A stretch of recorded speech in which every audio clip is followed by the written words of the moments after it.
Hello അസ്സലാമു അലൈക്കും. അപ്പോൾ ഇന്നത്തെ മക്കളുടെ ലഞ്ച് ബോക്സിൽ എന്താണെന്ന് നോക്കാം. അപ്പോൾ ഇന്ന് 3 പേർക്കും ഗീ റൈസ് ആണ് വെച്ചിട്ടുള്ളത്. പ്ലെയിൻ ആയിട്ടുള്ള ഗീ റൈസാണ്, വെജിറ്റബിൾസും ഒന്നും ആഡ് ചെയ്യാത്ത പ്ലെയിൻ ഗീ റൈസ്. അണ്ടിപ്പരിപ്പും മുന്തിരിങ്ങയും പോലും ഇട്ടിട്ടില്ല, അതൊക്കെ ഇട്ടാലും പറക്കി കളയും. അതുകൊണ്ട് പ്ലെയിൻ ആയിട്ടുള്ള ഗീ റൈസ് വെച്ചിട്ടുണ്ട്.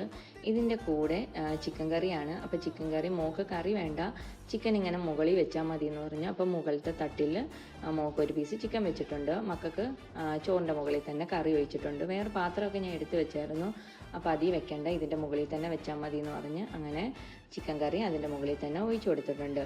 പിന്നെ ഇതിൻ്റെ കൂടെ സലാഡുണ്ട്. ഉള്ളിയും തക്കാളിയും പച്ചമുളകും നാരങ്ങ നീരും ഉപ്പും കൂടി ഇട്ടൊന്ന് ഞെവിടിയെടുത്ത സലാഡും വെച്ചിട്ടുണ്ട്. അപ്പോൾ ഇത്രയാണ് ലഞ്ചിന്.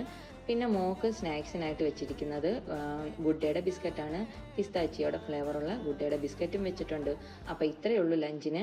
അപ്പോൾ വീഡിയോ ഇഷ്ടപ്പെടുവാണെങ്കിൽ ഒന്ന് ലൈക്ക് ചെയ്യാനും ഷെയർ ചെയ്യാനും സബ്സ്ക്രൈബ് ചെയ്ത് സപ്പോർട്ട് ചെയ്യാനും മറക്കണ്ട.